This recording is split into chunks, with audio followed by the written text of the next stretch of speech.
Hello students, I am here with the next topic with you guys. We will be discussing about the next lecture in this series.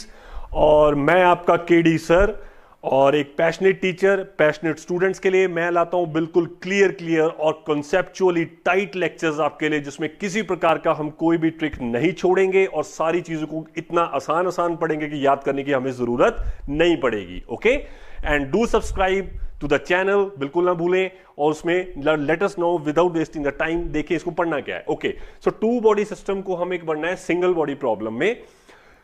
अभी मैंने आपको पिछले वाले lecture में समझाया था कि हमें सेंट्रल फोर्सेस एक फैमिली ऑफ फोर्सेस होती है. उस फैमिली ऑफ फोर्सेस में भी फर्दर हमने तीन क्लासिफिकेशंस पढ़ी थी. सिंगल बॉडी सिस्टम को पढ़ना, टू बॉडी सिस्टम को पढ़ना और मल्टीपल बॉडी सिस्टम्स को पढ़ना. तो वन बॉडी सिस्टम की तो दिक्कत ही नहीं थी. कितना आसान था. एक फिक्स्ड पॉइंट था, एक पार्टिकल इधर उधर घूम रहा था और झट से हम उसकी पढ़ाई करके बिल्कुल खुश हो जा रहे थे. अरे भाई कोई दिक्कत ही नहीं है. पढ़ाई करने का क्या मतलब होता है? पोजीशन, वेलोसिटी, धन करके सब कुछ निकालना, एक्सेलरेशन निकालना, काइनेटिक एनर्जी निकालनी, पोटेंशियल एनर्जी निकालनी, मोमेंटम निकालना, ये होता है पढ़ाई करना. ठीक है. सो नेक्स्ट अभी आप देखिए, टू बॉडी जो था, टू बॉडी में थोड़ी सी दिक्कत थी क्योंकि दो बॉडीज आपस में एक दूसरे के संबंध में मूव करती हैं. एक बॉडी दूसरे पे इफेक्ट डालती है, ये वाली इस पे इफेक्ट डालती है, और जो उनका इफेक्ट होता है along the line joining the two bodies होता है. मैग्नीट्यूड मैंने आपको समझाया था, जो भी दो दूरी होती है दोनों के बीच बॉडीज की, फोर्स का मैग्नीट्यूड दोनों के बॉडीज के बीच की दूरी पे डिपेंड करता है. ओके, और उसका डायरेक्शन मैंने क्या बोला था? आइदर अलोंग द एक्सिस या फिर दोनों 180 डिग्री. दो डायरेक्शंस अवेलेबल होती है. हरदम एक सिंगल लाइन पे दो डायरेक्शंस अवेलेबल होती हैं. Okay, so let us see two body systems. बहुत ही आसान. और मैंने एक लास्ट बात, बस एक आखिरी बात एक याद रखनी है. टू बॉडी सिस्टम ना बहुत परेशान करती है. कितनी बड़ी कैलकुलेशन है. M1 R1 लिखेंगे, M2 R2 लिखेंगे और मन खराब होता है. अरे भाई ये सब क्या है, ये सब याद नहीं होगा मुझसे. तो हम क्या करते हैं, हमने दिमाग का इस्तेमाल करते हैं. फिजिसिस्ट अपने दिमाग का बिल्कुल भरपूर इस्तेमाल करता है और मैथ्स का सहारा लेकर टू बॉडी सिस्टम को किसमें बनाता है? सिंगल बॉडी सिस्टम में. Okay, so let us see two body system into single body system. ये हमारे पास एक टू बॉडी सिस्टम है जो मैंने यहां पे ड्रॉ किया आपके सामने पहले से ही. आप बिल्कुल साफ जबरदस्त सुंदर कलरफुल पेन से नोट्स बनाएंगे मेरे साथ. तो this is the two body system. Two body system में this is the X axis, this is the Y axis, और दो हमारे पास पार्टिकल्स है जिनकी हम पढ़ाई करना चाहते हैं. एक पार्टिकल को मैंने मास m1 दिया और एक पार्टिकल को मैंने मास कितना दिया है? m2. ओके, यहां पे मैं टू बॉडी सिस्टम से कौन सी फोर्स की पढ़ाई कर रहा हूं? ग्रेविटेशनल. सेम पढ़ाई हम इलेक्ट्रोस्टैटिक के लिए भी कर सकते हैं. उसमें यहां पे मैं Q1 रख दूंगा, यहां पे मैं Q2 रख दूंगा. अरे क्या फर्क पड़ता है भाई, सेंट्रल फोर्स तो सेंट्रल फोर्स ही होती है. जैसे मर्जी पढ़ाई करके दिखा दो बस एक बार. तो हमने क्या बोला? आसान वाली लेंगे. किसका दिमाग का इस्तेमाल करेंगे? अरे वही ग्रेविटेशन तो अपनी चहीती है, बचपन से पढ़ते हैं तो ग्रेविटेशन की पढ़ाई करेंगे. ठीक है. सो वो भी एक सेंट्रल फोर्स ही होती है. तो किसी एक की पढ़ाई करने तो सेंट्रल की हम किसकी? ग्रेविटेशन की करते हैं. तो भाई हमने यहां पे ग्राफ बना दिया. M1 M2 मैंने दो सामने रख दिए. जो सामने मैंने आपके सामने फर्स्ट इक्वेशन लिखी है, this equation is the Newton's law हमने लगाया है. किस पे लगाया है? M1 मास वाली बॉडी पे न्यूटन लॉ लगाया है. M1 मास वाली बॉडी पे न्यूटन लॉ लगाने का मतलब होता है force is equal to ma की इक्वेशन को लिखना. Force is equal to ma की इक्वेशन को लिखना. ओके, अच्छा एक और बात, जो M1 मास है उसका पोजीशन वेक्टर आप मानिए R1 और जो M2 मास है उसका पोजीशन वेक्टर आप मानिए R2. ओके, तो इसमें मैंने डाला पहले M1 multiply by R1 double dot. Position vector से हम एक्सेलरेशन निकाल सकते हैं, पोजीशन वेक्टर से वेलोसिटी निकाल सकते हैं, और force is equal to ma की इक्वेशन में तो ma में एक्सेलरेशन होती है. तो कितना डाला मैंने? R1 double dot. और आपको पता है कॉज एंड इफेक्ट इक्वेशन होती है F is equal to ma. इस तरफ जो फोर्सेस के कारण इफेक्ट आया वो सारी फोर्सेस आपको लेफ्ट हैंड साइड पे या फिर इस F में भरनी होती है. वो इस तरफ यहां पड़ा हुआ है, कोई दिक्कत नहीं है, जैसे मर्जी इसको देख लो. यहां पे हम इफेक्ट देखते हैं कि उसकी एक्सेलरेशन क्या हो गई है. इस वाले F में हम फोर्सेस भरते हैं कि किन फोर्सेस के कारण वह एक्सेलरेशन आई है. तो मैंने क्या लिखा पहले? M1 R1 double dot. और देखो भाई, इन दोनों बॉडीज के बीच में क्या है? हमारी सेंट्रल फोर्स. ये वाली इसके ऊपर इफेक्ट डाल रहा है, ये वाली इसके ऊपर इफेक्ट डाल रही है. तो M1 के ऊपर M2 का इफेक्ट है, तो उसको मैंने क्या लिखा? F12 plus F external. F external क्या है? अरे कोई भूली भक्ति बॉडी इधर उधर घूम रही होगी, वो क्या है हमारा? F x. अरे सिर्फ दुनिया में दो ही बॉडी थोड़ी ना होती हैं, हम तो दो की पढ़ाई कर रहे हैं. एक आध बॉडी देखा भूली भटकी इधर उधर घूम रही होती है, अरे उसका भी तो कोई इफेक्ट आएगा. तो उसी बॉडी के इफेक्ट को हमने क्या लिखा? F external. इसको हम क्या कर सकते थे? छोड़ भी सकते थे, लेकिन हम क्या कह रहे हैं? हम तो भाई जबरदस्त फिजिसिस्ट है ना, जो आसपास सारे इफेक्ट है सबको साथ में लेके चलेंगे. चलो देखते हैं क्या बनता है. अदरवाइज जो छोटे बच्चों वाली फिजिक्स होते हैं उसमें क्या बोलते हैं कि दुनिया में सिर्फ दो ही बॉडीज है, इन दोनों के इफेक्ट को आपस में अगर ये इफेक्ट करिए, सेंट्रल फोर्स दोनों के बीच में है तो इसकी पढ़ाई करिए। लेकिन हम क्या है, हम कॉम्प्रिहेंसिव है, हम देख रहे हैं कि अच्छा दो के इफेक्ट को तो पढ़ना ही है, हमें तो टू बॉडी ही पढ़नी है, लेकिन जो बोली भटकी बॉडी कोई साथ में इधर उधर घूम रही है, अरे उसका इफेक्ट भी तो देखना पड़ सकता है। तो ठीक है, हमें थ्री बॉडी तो पढ़ना ही नहीं, हमें पढ़ना ही टू बॉडी है, लेकिन इफेक्ट है जो थर्ड बॉडी का फोर्स के कारण, उसको तो साथ में लेके चलेंगे ही। ओके, क्योंकि कॉम्प्रिहेंसिवली हमें समझाता है। तो M1R1 double dot F12 this is F external, किसके ऊपर है ये, फर्स्ट बॉडी पे।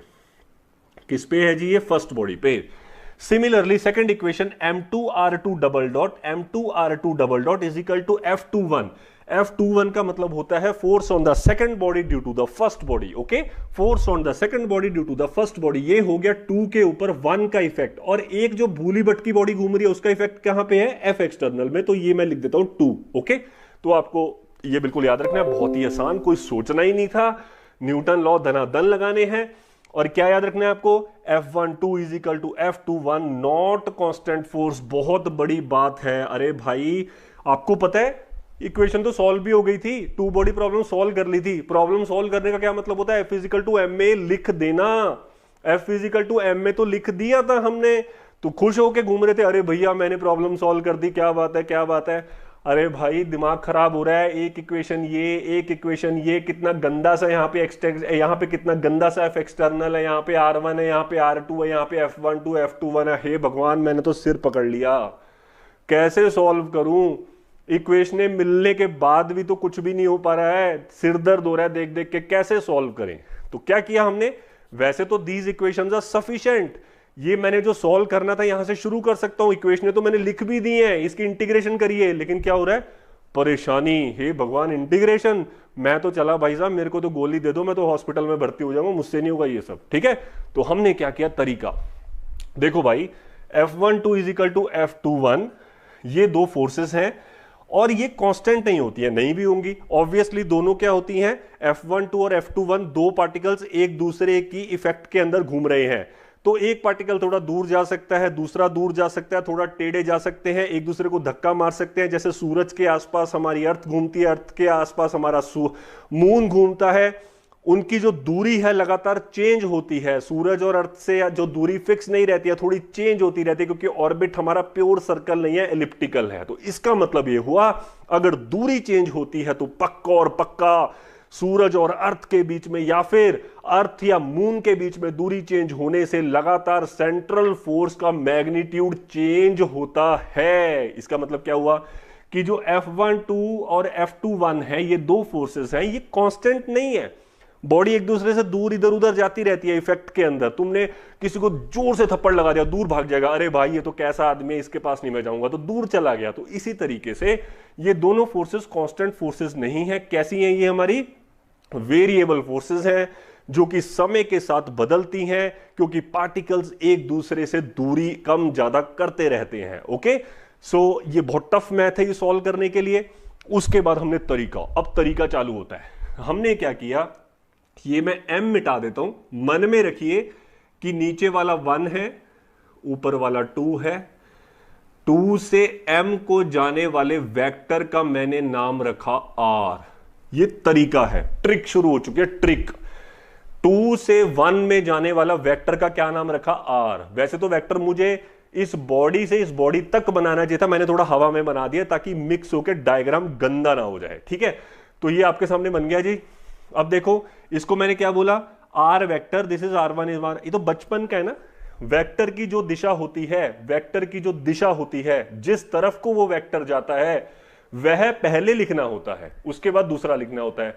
वेक्टर की जो दिशा होती है स्पेस में, जिस तरफ को वो वेक्टर जाता है, जो एंड पॉइंट का पोजीशन वेक्टर है, जिस तरफ उसका एरो लगा हुआ है, ये इस मेन वेक्टर का जो उसका पोजीशन वेक्टर है उस पॉइंट का, वो पहले लिखना होता है। ये तो छोटे छोटे बच्चे जब होते हैं 11वीं क्लास में ट्यूशन पढ़ने जाते हैं अपनी गलियों में, तब से सीखते हैं ये सब हम। ठीक है, कोई दिक्कत नहीं है।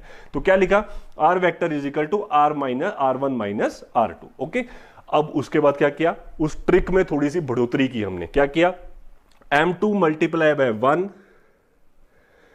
इसको आप मान लीजिए फर्स्ट इक्वेशन, इसको आप मानिए सेकंड इक्वेशन, फर्स्ट इक्वेशन को m2 से मल्टीप्लाई किया, सेकंड इक्वेशन को m1 से मल्टीप्लाई किया और दोनों को माइनस कर दिया। आपके सामने करता हूं मैं, ठीक है। लेट अस डू, क्योंकि मैथ सॉल्व करके ना मन में शांति बहुत होती है कि जैसे हमने कोका कोला खाया, कितना अच्छा लगता है, वाह, ठंडक का एहसास हो जाता है। तो मैथ्स वाले जब मैथ सॉल्व करके ना आंसर निकलता है ना अच्छा अच्छा, तो फिजिक्स वाले के मन में ठंडक का एहसास हो जाता है। सो ठंडक का एहसास करते हैं। यहां पे हम 1 के साथ हमने m2 मल्टीप्लाई किया, 1 के साथ m2 m1 r double dot minus वो किया, माइनस m1 m2, ये था r1 r2 डबल डॉट। हो भी गया एक साइड, बिल्कुल आसान।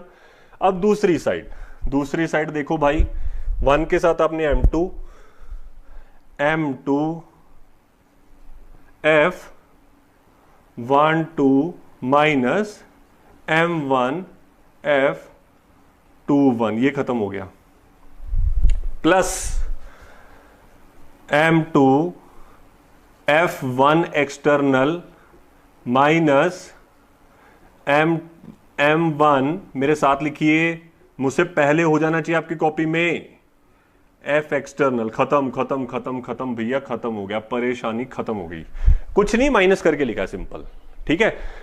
तो जब मैंने माइनस करके लिखा, इसको मैं थोड़ा सिंप्लीफाई करके लिख देता हूं। यहां पे m1 m2, ये मैं लिखता हूं r1 डबल डॉट वेक्टर के साथ r2 डबल डॉट वेक्टर के साथ इक्वल टू r1। और एक और बात इसमें आप देखिए, सेकेंड लॉ से हमें क्या पता लगता है जी, एक और बात साथ में आप यहां पे लिख लीजिए डब्बा बना के, बहुत बड़ी बात है ये। F12 जो होता है न्यूटन के थर्ड लॉ के हिसाब से माइनस F21 के बराबर होता है, ठीक है। ये तो याद है ना सबको, इक्वल एंड ऑपोजिट रिएक्शन वाला जो फंडा होता है। तो इसमें क्या बना हमारा, is equal to m1 plus m2 F12 plus m2, वो तो आखिरी वाला सेम ही आएगा, वो एक्सटर्नल है जी, F12 सब नहीं है, यहां पे कोई चेंज नहीं आ सकता। m1 F2 एक्सटर्नल, खत्म। चलो भैया, ठीक है, परेशानी हमने सॉल्व कर ली है। अब मैं ऊपर वाला मिटा देता हूं, जो हल्का सा गंदा सा था, ये गंदा सा मैंने मिटा दिया। ये लो भाई, ये लो भाई, ये लो भाई, ये लो भाई, ठीक है। इसको और सिंपल करूं, सिंपल क्या करना है, अब मुझे इस m1 m2 से थ्रू आउट डिवाइड कर देना है। और मुझे क्या करना है भाई, इस m1 और m2 से मुझे क्या करना है, थ्रू आउट डिवाइड कर देना है। सो लेट अस सी कि वहां पे कितना बनता है भाई हमारा। m1 और m2 से डिवाइड करने के बाद, m1 और m2 से डिवाइड करने के बाद इसको एक और सिंप्लीफाई करूं, देखो भाई कितना बना। r1 double dot minus r2 double dot को मैंने लिखा r डबल डॉट, सिंपल। इस फंडे का इस्तेमाल करके, इस वाले r का इस्तेमाल करके इन दोनों से ये लिख दिया जैसे मैंने समझाया था तुम लोग को। और इसके साथ मैंने मल्टीप्लाई किया m1 m2 divided by m1 plus m2, खत्म, इक्वल टू F12 प्लस m1 m2 divided by m1 plus m2, नीचे लिखा मैंने F1 divided by m1 external minus of F2 external divided by m2। ये लो भाई, बस थोड़ा सा मेरे साथ आप टाइम एक बार निकाल ले, आखिरी 5 मिनट, ठीक है। तो ऐसा सिंप्लीफाई हो गया। तो ये सिंप्लीफिकेशन हो गया। इसको हम क्या लिख सकते हैं जी, ये क्या चीज है, म्यू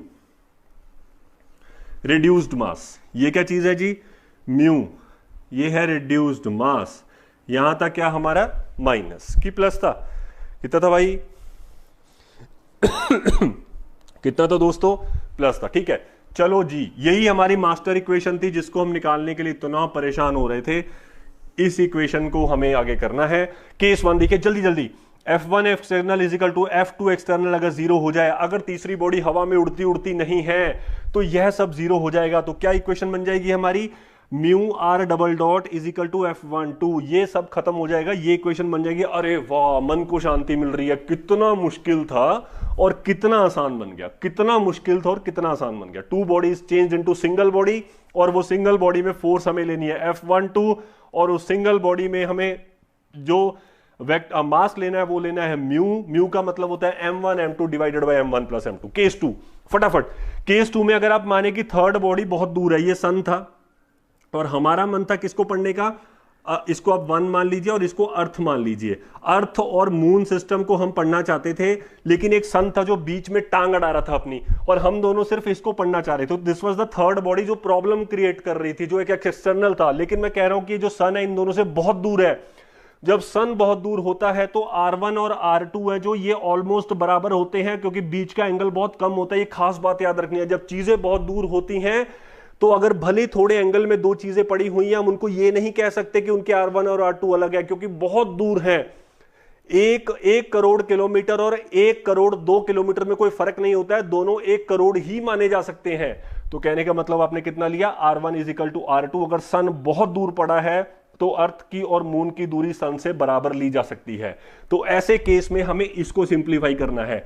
m1 का मतलब होता है अर्थ का मास, क्योंकि 1 हमने अर्थ को माना है। m2 का मतलब होता है मून का मास, क्योंकि 2 हमने किसको माना है, मून को माना है।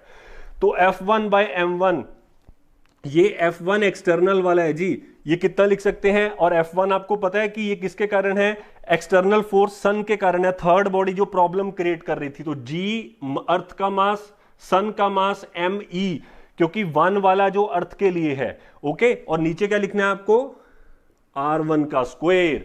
नीचे क्या लिखना है, ये होती है फोर्स, ग्रेविटेशन फोर्स, बचपन से पढ़ते आ रहे हैं। ग्रेविटेशन फोर्स कितनी होती है जी, ये ग्रेविटेशन फोर्स है, बचपन से पढ़ रहे हैं। इसी तरीके से यहां पे कितना आएगा, R2 का स्क्वायर। ये है ग्रेविटेशन फोर्स, ये है ग्रेविटेशन फोर्स, ये है ग्रेविटेशन फोर्स, ये बचपन से पढ़ रहे हैं। और यहां पे ये है mass of the moon, mass of the moon, mass of the sun, G m1 m2 by R square, G m1 m2 by R square.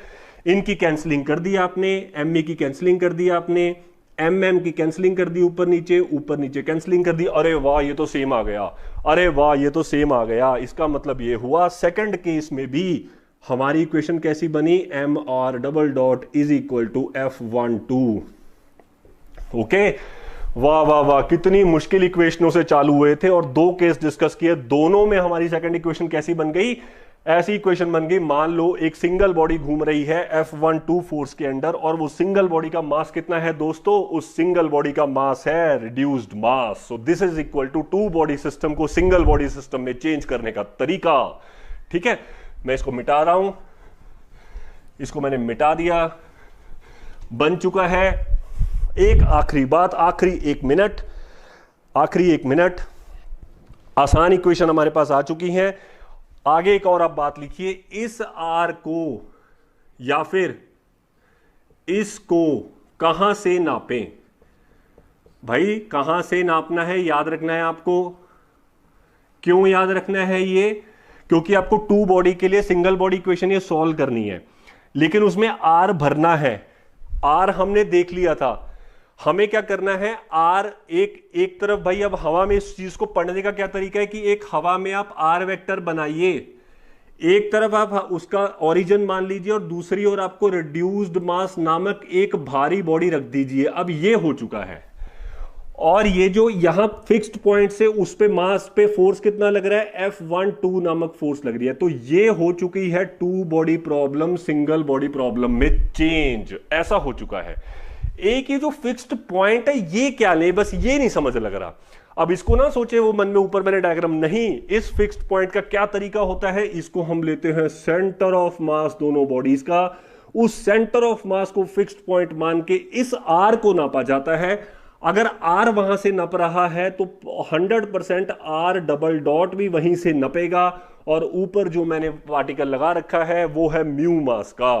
तो 2 बॉडीज आपस में मैंने ऐसे ली थी, ऐसे ऐसे करके इन 2 बॉडीज की जगह, ऐसे सिस्टम की जगह आपको पढ़ाई कैसे करनी है, ऐसे सिस्टम की पढ़ाई करनी है जो मैंने ऊपर बनाया है।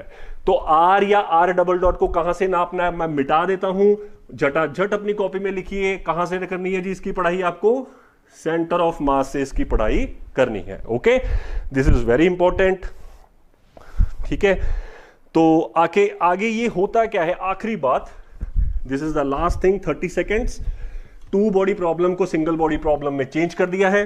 करना क्या होता है, टू बॉडी प्रॉब्लम जब सिंगल बॉडी प्रॉब्लम में चेंज होती है, इसका मतलब ये नहीं है कि दोनों मासेस खत्म हो जाते हैं, मासेस तो रहते ही हैं, लेकिन सिंगल बॉडी प्रॉब्लम एक हाइपोथेटिकल सिस्टम होता है, सिर्फ पढ़ने का एक तरीका है। ओके, तो करना क्या होता है, जब टू बॉडी प्रॉब्लम हमारे पास आ जाए, उसको सिंगल बॉडी में करके उसको सॉल्व कर लीजिए। सिंगल बॉडी में करने का मतलब, उसको सॉल्व करने का मतलब होता है इस चीज को सॉल्व करना। इस चीज को सॉल्व करने का मतलब होता है इस आर को निकालना, ये वाला जो आर है इसको निकालना, या फिर आर से और किस चीज को निकाल सकते हैं, इसको भी निकाल सकते हैं। इसका मतलब होता है टू बॉडी प्रॉब्लम को सिंगल बॉडी में करने के बाद सॉल्व करना, मतलब इसको सॉल्व करना। इसको सॉल्व करने का मतलब ये निकालना, निकाल लिया। अब क्या करेंगे, अरे इसको लेके नाचेंगे थोड़ी ना, हमारे काम का आर नहीं है, हमारे काम के कौन है, हमारे काम के थे R1 एंड R2, क्योंकि असली में मासेस तो R1 और R2 पे पड़े हुए थे। वो अलग बात है कि आंसर हमारे पास आर के आ गए हैं, वो अलग बात है कि आंसर आर का आ गया, लेकिन निकालना तो R1 और R2 है। जब R1 और R2 दोस्तों निकालना होता है तो हमें रिवर्स यूज करना होता है। यही होता है टू बॉडी प्रॉब्लम को सिंगल बॉडी में करना। टू को सिंगल में बदल के पहले सिंगल को सॉल्व कर लीजिए, और जो सिंगल से आंसर आए उसको दोबारा से टू में कन्वर्ट करिए, तब जाके हम खुश हो जाएंगे, अरे वाह हमने मैथ के शॉर्टकट का तरीका इस्तेमाल किया और टू बॉडी को सिंगल में बदल के पहले सॉल्व कर लिया, और जो सिंगल के आंसर आए हैं उसको टू में दोबारा उल्टा बदल दिया। ठीक है, तो टू में दोबारा उल्टा बदलने के लिए बस आखिरी बात लिख लीजिए, RCM is equal to M1 R1 M2 R2 M1 plus M2। एक तो भाई इसका इस्तेमाल करना है, दूसरा किसका करना है, वो तो हमने जो शुरू में लिखा ही था, R1 minus R2 is equal to R। ये तो हम निकाल लेंगे भाई, इस R को हमारे द्वारा निकाल लिया जाएगा। ओके, और इन दोनों से कितना कितना आया, R1 उल्टा कन्वर्जन बता रहा हूं कैसे करना है, R1 is equal to RCM minus of M2 R M1 plus M2। ये कहां से आया भाई, इन दोनों के आप लीनियर इक्वेशन जब सॉल्व करेंगे आ जाएगा, डायरेक्टली आ जाएगा, दो लाइन में पक्का क्या होगा आपने 100% अपनी BSc में। कितना आएगा ये, RCM minus M1 R divided by M1 plus M2। तो चैप्टर हो गया भाई खत्म। फंडा बिल्कुल क्लियर, क्रिस्टल क्लियर कि कौन सी चीज क्यों बनी है और कैसे बनी है। तो इसका एग्जाम्पल क्या होता है टू बॉडी का डबल स्टार, जो कि हम अपने नेक्स्ट वीडियो में देखेंगे कैसे उसको सॉल्व करना है, ये उसका एग्जाम्पल है। करा क्या कि टू बॉडी को पहले सिंगल बॉडी में किया, सिंगल बॉडी को सॉल्व किया, और सिंगल बॉडी को दोबारा से टू बॉडी के पैरामीटर्स में चेंज कर दिया, जो कि हमारे काम के पैरामीटर्स थे, मतलब R1 और R2 में चेंज किया, क्योंकि असली में तो पार्टिकल्स R1 और R2 पे पड़े हुए थे। ठीक है, so this is how we need to solve the thing. And और एक और बात याद रखनी है, जो वन बॉडी सिस्टम होता है, जो टू बॉडी से हम बदलते हैं, वो सिर्फ एक हाइपोथेटिकल सिस्टम होता है, एक झूठा सिस्टम होता है, सच में वैसा कुछ नहीं होता है। यह सिर्फ एक मैथमेटिकल ट्रिक है चीजों को सॉल्व करने का। Now I will be meeting you in our next lecture. Okay, bye.